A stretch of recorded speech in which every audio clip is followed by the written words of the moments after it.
আল্লাহকে আমাকে ভয় করো। এখন এই ভয়টা পাওয়ার জন্য আল্লাহ ওয়ালা যারা সত্যবাদী এদের বন্ধু হয়ে থাকো। এটাকে আমগো প্রবাদ ভাষায় বলে সৎসঙ্গে স্বর্গবাস, অসৎ সঙ্গে সর্বনাশ। আপনারা দেখবেন বাসে লেখা ধূমপান নিষেধ, অনেক বাসে লেখা আছে দেখবেন কি লেখা, ধূমপান বুঝেন তো কি, বিড়ি টানা। ধূমপান নিষেধের পরেও কেউ টানেনি, টানে না? ড্রাইভারও বিড়ি টানে, হেল্পারও টানে, কন্ট্রাক্টরও টানে। আমি বাধা দিলে আমার দিয়ে ধোঁয়া মারে, আর আমার বাবার টাকায় পায়খানা খাই, তোমার কি আছে না নাই? আচ্ছা বলেন তো, মসজিদে লেখা আছে ধূমপান নিষেধ, কেউ করে কেন? ওখানে ব্যাট নিয়ে কেউ দাঁড়ানো? বলেন তো, বাসে লেখা নিষেধ এরপরও করে, মসজিদে লেখা নাই এরপরও করে না, কারণ কি? পরিবেশের অভাব। কিসের অভাব? পরিবেশ বড় দামি একটা জিনিস। এই যে প্যান্ডেলে আপনারা বসছেন, এখানে কি কোনো সম্মানিত বিড়িখোর নাই? কথা বলেন না কেন? আচ্ছা, এখানে আসার পরে বিড়ি টানছে কেউ?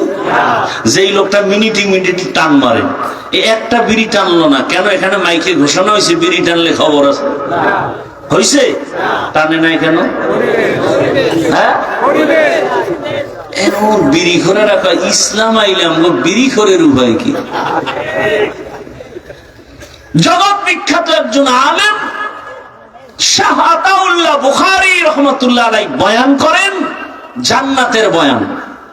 মা তাশতাহি আনফুসুকুম, আল্লাহ এমন শান্তির জান্নাত দিবেন যে জান্নাতে যা চাইবা তা পাইবা, যা চাইবে। একজনকে হুজুর বিড়ি ভামনি, হুজুর কি জবাব দিবেন? আল্লাহ তো এলেমের ভান্ডার দিয়ে দিছেন আতাউল্লাহ বুখারীকে। দুনিয়াতে সবাই পরাজয় বরণ করতে পারে, যার কাছে কোরআনের সম্পদ আছে আল্লাহ ওদেরকে পরাজিত করবেন না, বিজয় করবে। আমরাও তো জুলাই আগস্টের স্বাধীনে বিজয় হয়েছি না? কথা বলেন না কেন? তারপর ভয় পান আপনারা? হ্যাঁ, একটু ভয় তো লাগে, যদি আবার পাথর দিয়ে মারে। কথা হয় না? যদি আবার মারে। জুলাই স্বাধীনের পরেও কি আন্দোলন চলে না? আবারও আলেমরা রাস্তায় কেন? গান শিখাইতে শিক্ষক পাঠাচ্ছে। কথা বলেন না কেন? শিক্ষক পাঠাচ্ছে। আলেমরা নাইমে গেছে, সব লেজ গুটায় চুপ হয়ে গেছে।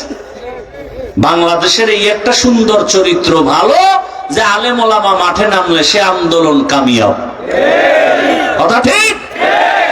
কিন্তু দুঃখ হলো জুলাই স্বাধীনের পরে রক্ত গেল কত তাজা যুবক, এরপরেও কেন আমাদের অন্তরে ভয়? ব্যবসায়ী কেন ভয় আতঙ্কে?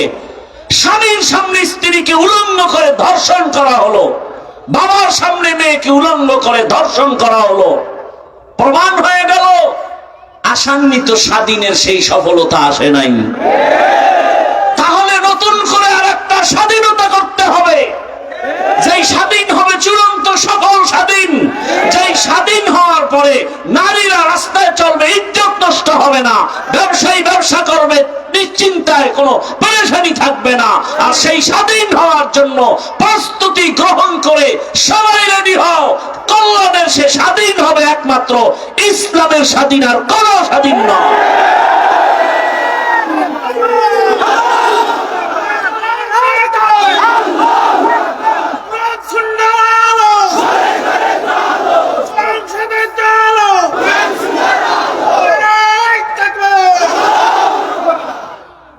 বাবার সাথে সন্তানের তর্ক হয়নি?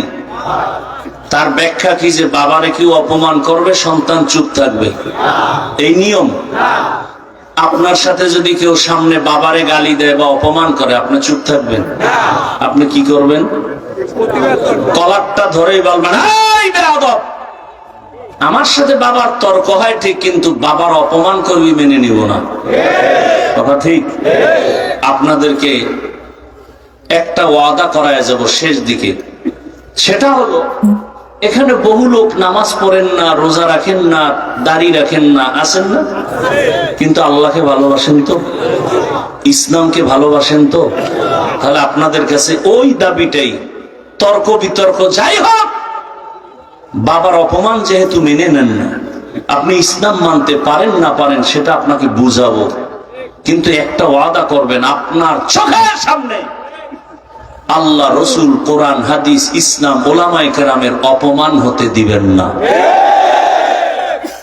কেউ যদি আপনার সামনে আলেমদেরকে অপমান করার কথা বলে, কেউ যদি আল্লাহ নিয়ে, রসুল নিয়ে, কোরআন, হাদিস, ইসলাম নিয়ে কোনো উল্টা কথা বলে, জাগাত কলারটা ধরে বলবেন, ওই রাধুনির বাচ্চা। কি বলবেন? রাধুনির বাচ্চা। শুনতে গালি, আসলে গালি না। আপনার মাও রাধুনি, আমার মাও রাধুনি। কথা বলেন না কেন? সবার মাই কি রান্না করে, আমরা তারই সন্তান। শুনতে মনে হয় গালি, আসলে কি গালি? কলারটা ধরে বলবেন, ওই রাধুনির বাচ্চা। আমি দাঁড়িয়ে রাখতে পারি না, আমার দুর্বলতা। আমি পর্দা করতে পারি না, আমার দুর্বলতা। আমি নামাজ পড়তে পারি না, আমার দুর্বলতা। কিন্তু আমার আল্লাহকে আমি ভালোবাসি, ইসলামকে ভালোবাসি। আলেম ওলামা ইসলাম নিয়ে যদি কোনো খাটো করার, অসম্মানজনক কথা বলো, চামড়াটা তুলে ফেলা হবে। এক বেদ্যকে ধরবেন, গোটা বাংলাদেশ সোজা হয়ে যাবে। পারবেন না? পারেন না তো। স্টেজে আলেমরে বয়ানে বাধা দেয়, আপনারা বসে বসে মোয়া খান আর মজা নেন। তো দাঁড়ায় বলতেন, আলেমকে অপমান করলি কেন? এখানে ক্ষমা চাবি, বিচার হবে, তারপরে ছুটি। এক বেদ্যকে সোজা করতেন, গোটা দেশ সোজা হয়ে যেত। আমি কথাগুলো বলছি কোন দলের পক্ষে, বিপক্ষে? শুরুতে মনে আছে কি বলছিলাম? আমার সব কথার মূল ইসলাম। আমি ইসলামের পক্ষের মানুষ। আমার কোরআনে যদি রাষ্ট্রের কথা থাকে আমি বলবোই। কি? আর আমি তো বলছি সব নীতির কথা আছে, রাষ্ট্রনীতির কথা নাই। এই দুর্বল কোরআন আমি মানি না। আল্লাহ হেদায়েত দান করুন। রাগ করতেছেন? এই কথাগুলো যদি আগামী শুক্রবার আমতলির এলাকার কোন মসজিদে ইমাম সাহেব বলে যে হাফিজ সাহেবের মতো একটা পিক আপ লই, কি হবে? কমিটি বলবে 1 মাসের ছুটি। কি বিষয়? কি বলে? শিয়ালের হাতে মুরগি আমানত। শিয়ালের হাতে মুরগি দিলে কয়দিন পরে পাবেন? একদিন পাওয়া যাবে? শিয়ালের হাতে মুরগি দিলে যা হয়, সুদখোর, ঘুষখোর, চরিত্রহীন, ধর্ষক, খুনির হাতে মাদ্রাসা, মসজিদ আর ধর্মের চাবি দিলে তো তাই হবে। আপনি জানেন লোকটা চোর, এর কাছে আপনি টাকা আমানত রাখা উচিত? রাখলে তো চোরের বিচার হবে না, আপনার বিচার হওয়া উচিত। কি বিচারটা চোরের হবে না আপনার? আল্লাহ হেদায়েত দান করুন। আমার লঙ্গির ভিতরে লাগছে গোবর। গোবর চিনেন তো? ইন্ডিয়া থেকে আসে বছরে 2 বার। হ্যাঁ, আচ্ছা, লঙ্গিতে গোবর লাগলে পাক না নাপাক? বলেন। এখনই নাপাক দূর করতে কি লাগবে? পানি। কি লাগবে? পানি। এমন অচেনা পথে পানি খুঁজতে খুঁজতে আধা ঘন্টা পেরেশান, পানি নেই। গাছের ছায়া বসে বসে ঝিমাইতেছে, কই পাই পানি? ফট করে একজন একা, ভাই আপনি তো পেরেশান কেন? লঙ্গির গোবর দোয়ার পানি পাই না। তুমি কি পাগল নাকি? তোমার নিজের কাছে তো স্পেশাল পানি আছে। আছে না নাই? কি পানি? নাম কি? প্রস্রাব। ও আরে ভাই, তুই আধা ঘন্টা আগে কইছিলি। এই বুদ্ধিটা যদি আগে দিতে তো এত ঘাম ঝরাই তুইতো না। এখন প্রস্রাব দিয়া গোবর ধুইয়া ফেললো। আপনার বিবেক কি বলে? পাক হয়ে গেছে না নাপাক আরো ছড়াইলো? গোবর দিয়া, গোবরের নাপাক, প্রস্রাবের নাপাকের পানি দিয়া ধুইলে যেমন নাপাক আরো ছড়ায়, চরিত্রহীন, দুর্নীতিবাদ, চাঁদাবাজ, খুনি, ধর্ষকের হাতে যদি বলো আমারে আমতলী এলাকা পবিত্র বানাও, তাহলে এই এলাকা আরো অপবিত্র হয়ে যাবে। ভয় পাইতেছেন? স্বাধীন করছেন কোন কসু? ভয় পান এখনো? ভয় পাবে চোর, ডাকাত, দুর্নীতিবাজ, জালেম। আমরা ভালো মানুষ, পিওর মানুষ, আমরা দেশের বৈধ নাগরিক, আমরা ভয় পাবো কেন? যারা এদেশের সম্পদ চুরি করে, দেশের ক্ষতি করে, জাতির ক্ষতি করে, ওরা সব সময় মাথা নত করে থাকবে, আমরা বুক উঁচু করে চলবো। আল্লাহ হেদায়েত দান করুন। শিয়ালের হাতে মুরগি আমানত দিয়েন না, তাহলে ভুল করবেন, সাবধান। আল্লাহ সবাইকে হেদায়েতের দৌলত দান করেন। আমি কোন দলের বিরুদ্ধে বলছি? সব কথার মূল ইসলাম, সব কথার মূল ইসলামের কথা যে বলবে সে আমার সাথে আলিঙ্গন হবে। এজন্যই তো আউল বাউল ফাউল। কথা বলেন না কেন? বাউল অর্থ কি? বাউল শব্দের শাব্দিক অর্থ উন্মাদ, পাগল।